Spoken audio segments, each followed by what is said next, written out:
Buenos días, Egunon Guztioi. Pues tengo que decir que de entrada que yo no soy economista, ni entiendo de economía aplicada, ni ninguna zarandaja de esas. Entonces se vio que la economía es un asunto de vital importancia con lo que está pasando y tenía que hacerse alguien responsable y dar la cara. Y se me propuso a mí y lo he aceptado y lo he hecho como he podido. Entonces, tenemos que entender de entrada que la economía, con todas las bambalinas que tiene lo mediático, no es una ciencia matemática inescrutable para el común de la gente, sino que es una materia que nos concierne a todos en el día a día.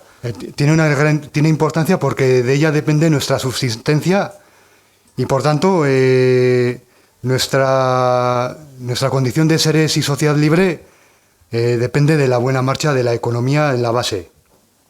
Perdón. Bueno, entonces voy a intentar explicar la situación precedente desde el inicio de la pandemia, sea real o falsa. Entonces nos encontramos con que al producirse el encarcelamiento forzado masivo, la pequeña empresa, autónomos y comercio minoritario, debido por el efecto directo de ese encarcelamiento o por el miedo inducido masivamente en la sociedad, ha sufrido un parón brutal y muchos han tenido que cesar su actividad e incluso quebrar la empresa. Por contra, nos encontramos que la gran empresa, sobre todo la de distribución, como tipo Mercadona o la de compras online Amazon, ha sufrido o han experimentado una gran expansión económica. Y curiosamente, la concentración humana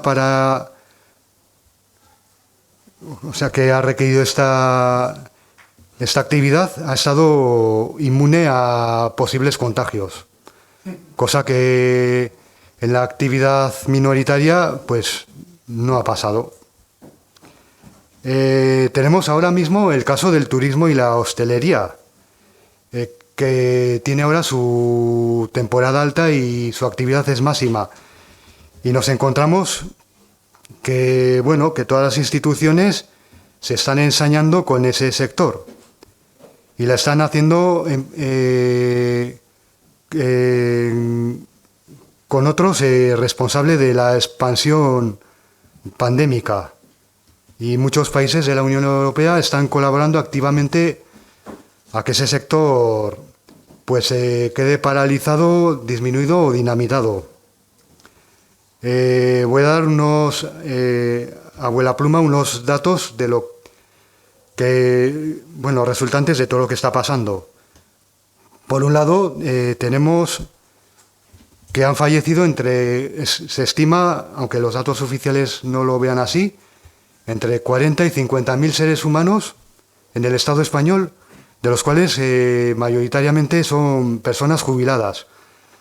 Con lo que el Estado vemos que se va a ahorrar el pago de esas pensiones y así a bote pronto, a partir de este año, el Estado español se puede ahorrar unos 500 millones anuales en pago de pensiones.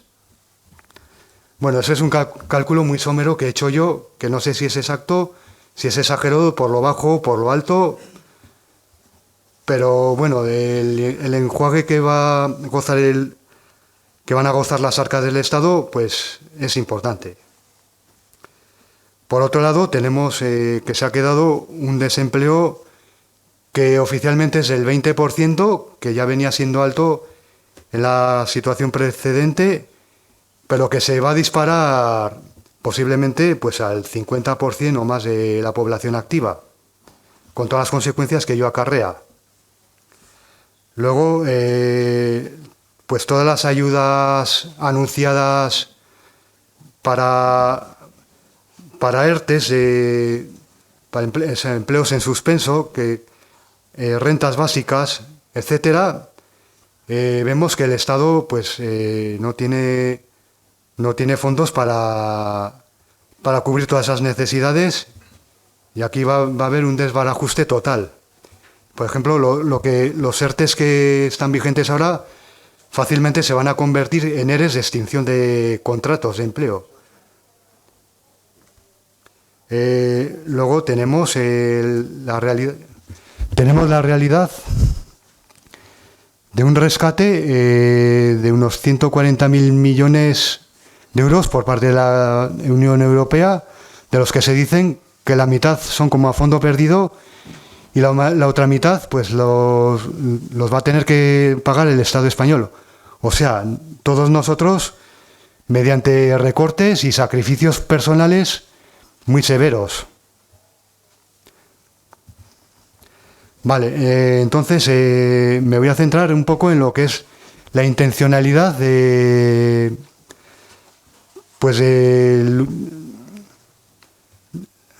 la explosión económica.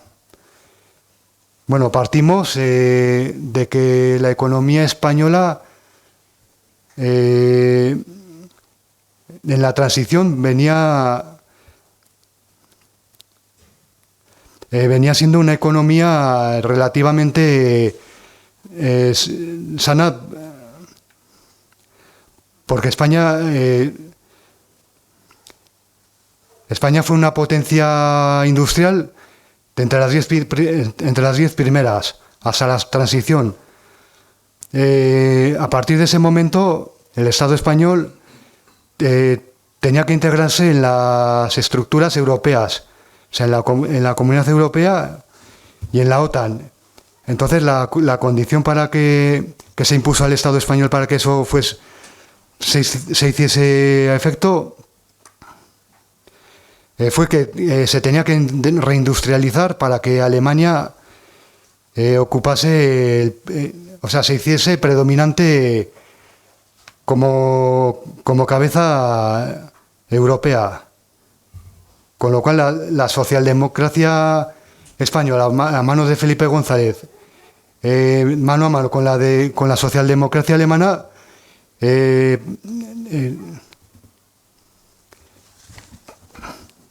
pactado en un proceso de desindustrialización.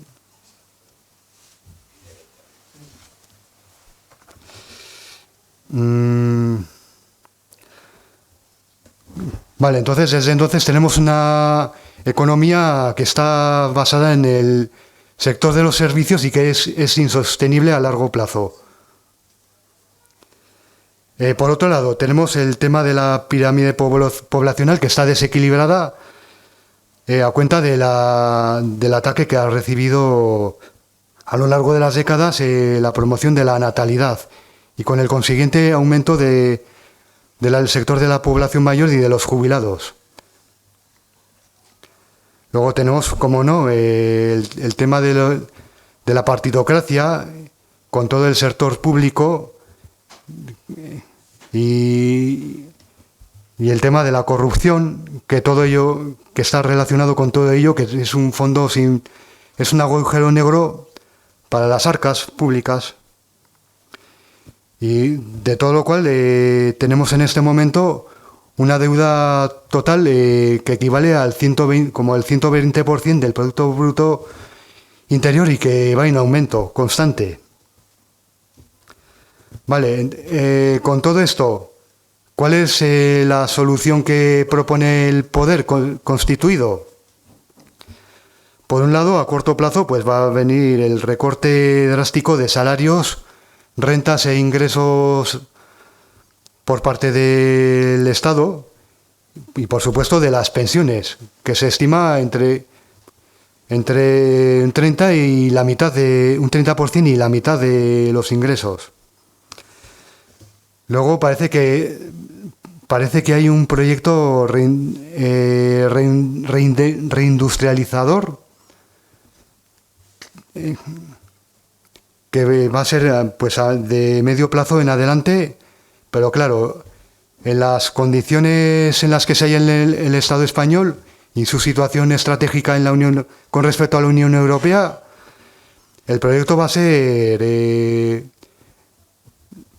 pues en un entorno maoísta, como podía ser la China en los años 80, pues en unas condiciones casi de sevicia, con unos salarios exiguos y unas jornadas de trabajo interminables. Y luego vamos a gozar de un incremento brutal de la presión fiscal, por supuesto. Vale, bueno, este es un bosquejo general de cómo está la situación del Estado español en lo que se concierne a la economía. Ahora vamos a hablar un poco de unas propuestas que hemos consensuado entre pues un equipo incipiente. Vale. Igual tú, Félix. Vale. Vale. Las propuestas son, mira, por parte de un equipo, observar lo que está pasando, o sea, desde la superficie, sin entrar en profundidades, y compilar datos y hacer un proceso secuenciado. Y luego sería obtener una serie de conclusiones verídicas, difundirlas, despejar dudas, exponerlas públicamente para ayudar a superar la fase del miedo de la sociedad. Vale, luego promover acciones de protesta y de resistencia y organizar las que consideremos oportunas, de iniciativa propia. Cursos de economía de base y de carácter popular. Y luego tejer una red económica en cooperativas, fraternidades e iniciativas populares para suplir pues la falta de puestos de trabajo y de ayudas públicas.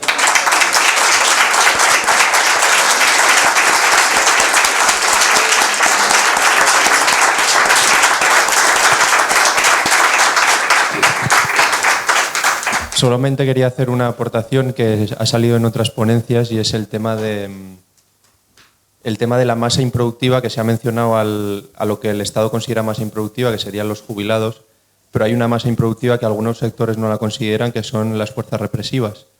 Y hay algunos sectores que siguen con un discurso de que el problema está en el Parlamento, que el problema está en los partidos, que todos los partidos son muy malos, pero que el ejército es muy bueno, que la policía está con el pueblo. Entonces, yo creo que desde una posición revolucionaria se debe recalcar que las fuerzas represivas se deben disolver sin ningún tipo de atajo o de otro tipo de cuestiones, y que realmente son la gran masa improductiva que hacen que el Estado nos tenga que expropiar por encima del 50% de nuestra fuerza de trabajo, es decir, a través de impuestos, para mantener pues ayer se mencionó, al menos 1 millón de efectivos operativos que están dispuestos a mantener el orden vigente. Entonces, no valen atajos.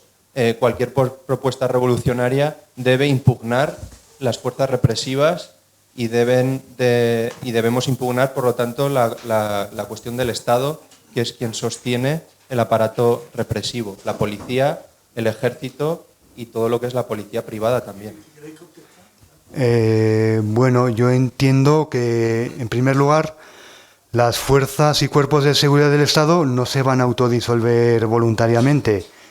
En caso de hacerlo, lo harían en un proceso general de degradación continua del aparato del Estado por explosión de contradicciones internas y por falta de recursos financieros. Que se ha subido un 20% el sueldo.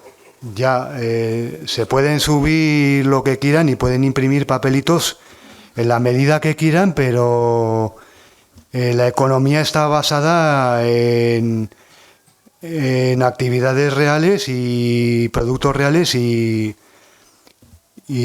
no se pueden expandir indefinidamente, y menos para que el Estado siga copiando recursos masivamente. ¿En qué sectores productivos has detectado la intencionalidad de reindustrializar algunas zonas del país? ¿Hay por ahí algún libro que propone o que pone de relieve la intención de reindustrializar el país? Y entonces el cómo lo harán, yo no, en este momento no tengo mucha idea. Yo no sé si van a reindustrializar las zonas que tradicionalmente lo han estado, si van a hacer en otras zonas que nunca lo han estado. Pero bueno, eso hay que ir viendo conforme vaya surgiendo por parte de ellos. El tema de las energías, que yo sepa, las energías verdes no pueden seguir un ritmo de expansión capitalista tampoco. Y si las copan, si el Estado las copa, van a ser siempre un complemento de las energías fósiles disponibles, que son las que realmente mantienen el monstruo de la economía real que tenemos en este momento. Gracias por tu exposición. Creo que es importante que tengamos en cuenta que esta situación del país, pues evidentemente abre las puertas a mayores intrusos que ya han habido. Es decir, si te vendes barato, pues fondos y demás pues van a comprar. Ha habido pequeños ejemplos en periódicos de noticias, por ejemplo, en toda una red de hoteles en las Islas Baleares que las iba a comprar no sé quién. Que nos pone en venta barato y acabar en manos pues de intereses muy distintos a los nacionales, que es lo que se viene haciendo, como tú has apuntado, desde Felipe González, y ahora va a ser todavía más flagrante. Entonces, estudiar las estructuras de quién es el propietario de qué, y si nos damos cuenta a lo largo de los años cómo se ha perdido la mayoría de las empresas nacionales, pues es la gravedad de la situación. Bueno, tú citas como grandes infraestructuras de producción, entiendo, y yo entiendo que lo que tenemos que hacer nosotros es apropiarnos y defender la pequeña propiedad en principio, y defender con uñas y dientes lo que es el comunal que queda. Y luego en una segunda fase, pues tendríamos que ir recuperando más terreno en ese sentido. Pero eso tendría que ser conforme las fuerzas y cuerpos de seguridad, que son las que defenderían a todos esos poderes ilegítimos, vayan retrocediendo, porque en este momento lo que nosotros podemos hacer es muy poco, pero sí que tenemos que defender, pero con decisión enconada, es nuestra pequeña propiedad. Tenemos derecho a subsistir. En las escuelas de negocio se hace mucho hincapié en el tema rentabilidad, resultados, beneficios, y no tanto en lo que es una estabilidad social y económica. Y cuando se crearon situaciones de tensión, pues muchos empresarios decidieron, bueno, pues aquí este empresario pues me da X millones, pues yo a vivir, que son 2 días y se acabó. Y ahí así empiezas desestructurándote. Entonces hay que crear también un tema de conciencia y responsabilidad, porque claro, les crean más problemas para que eso no se dé y acepten la venta barata. Y aparte que hay un cambio de mentalidad que sería necesario. Ya, pero bueno, ese dogma lleva más de una década que está en franca decadencia y no es creíble, y ya estamos viendo los resultados que han dado, que no, a nosotros nos han dejado triturados y ellos tampoco están consiguiendo grandes resultados. Quiero explicar que, dado que el momento en que vivimos, la economía tiene una importancia enorme, yo pedí a Iñaki que hiciera, por favor, una pequeña notita sobre economía.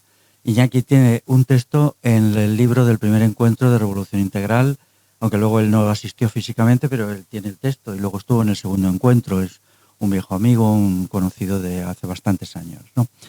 Era claro que no podemos dejar la economía a un lado. La economía se está convirtiendo en un problema gravísimo, ¿no?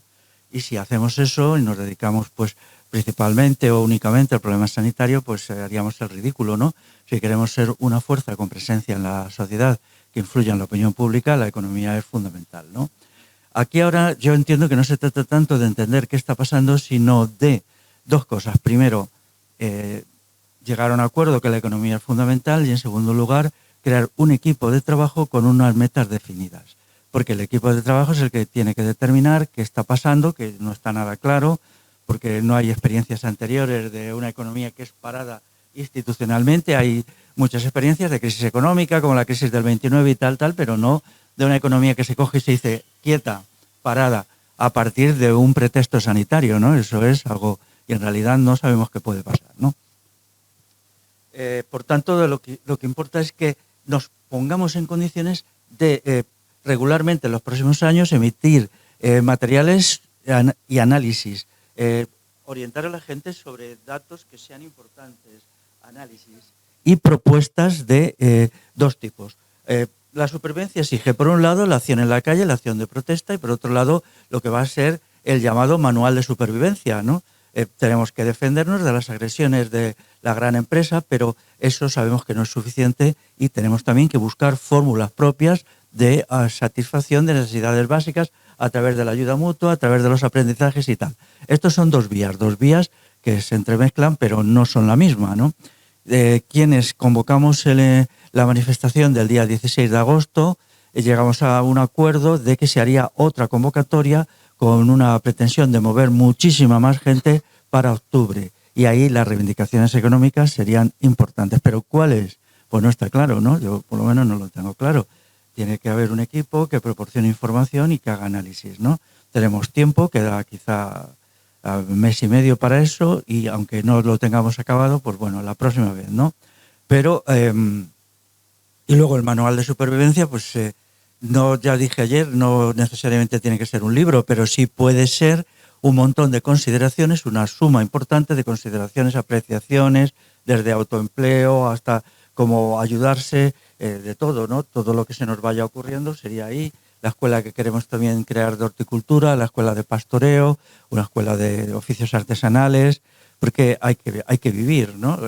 Tenemos 2 años o 3 para hacer esto. Si logramos dar un salto en esta dirección, pues mucha gente vendrá, porque vendrá, digamos, se sumará al proyecto nuestro, pero si no lo hacemos, pues dejamos ahí un vacío. Entonces, pues, por eso digo que no sería tanto la cuestión de ahora entrar en cómo la economía como no es, sino de tener esto claro, ¿no?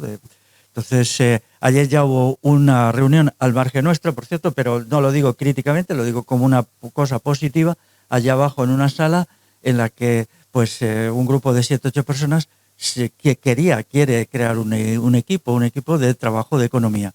Bueno, pues se trata de eso, eso es el principal objetivo, y así lo hablamos Iñaki y yo, que era crear ese equipo. Por lo tanto, pues quien pueda aportar algo, quien quiera aprender, pues adelante. Yo estoy todavía con la fase del análisis, ¿no? Entonces, hay que tener una perspectiva más amplia, porque no solo la voladura controlada, ¿se oye? Controlada de la economía española, porque es la economía mundial. O sea, entonces, si limitamos nuestro punto de vista, puede ser que las conclusiones no sean correctas. O sea, la economía están volándola en todo el mundo, en Sudamérica, en México, en Europa, o sea, no solo la española. Entonces, para ver qué es lo que hay detrás, tenemos que pensar, por ejemplo, la banca, por ejemplo, ahora con los tipos de interés a cero, prácticamente se le ha ido el negocio. La banca en Estados Unidos hace unos meses intentaron, cuando llegó Trump, subir de nuevo los tipos de interés.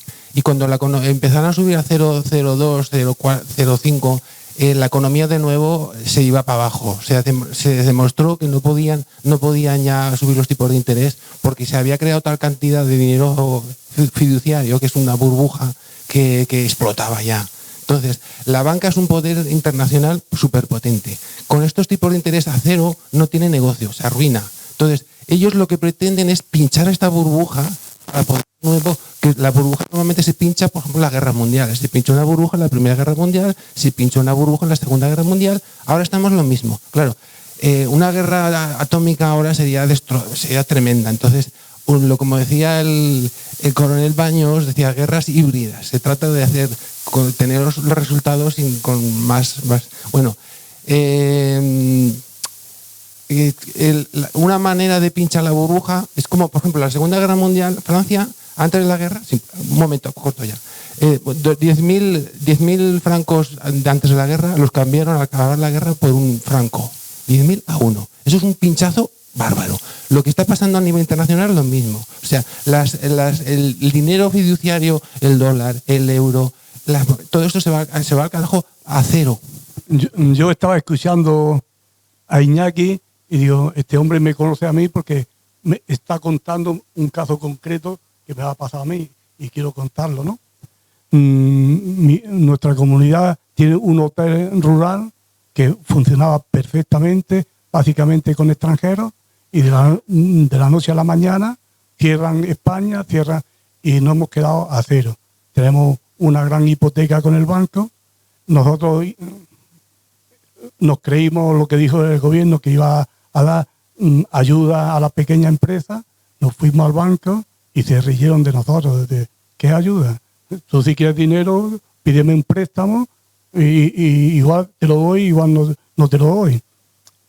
Y te daré un año de carencia. Y yo es que me tiraba de los pelos por no pegarle un ostión al banquero, ¿no? Porque en 2008 le dan el dinero a los bancos a fondo perdido y a los ciudadanos nos obligan a endeudarnos más. O sea que esto es, para mí lo ha contado totalmente la realidad. Y esto a mí me tiene, cabreado, pero sin que me entre ningún cante, controlado un cabreo, controlado, ¿no? Pero quiero decir esto, ¿no? Y termino. Como se ha hablado de la economía verde, yo entiendo que la economía verde es totalmente, todos estamos de acuerdo que es un engaño total.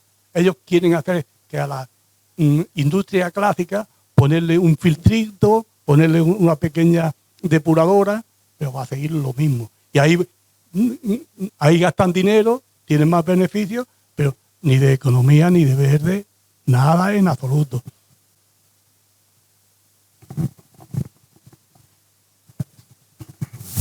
Hola, es una pregunta dirigida a cualquiera de los dos, a Iñaki o a Félix.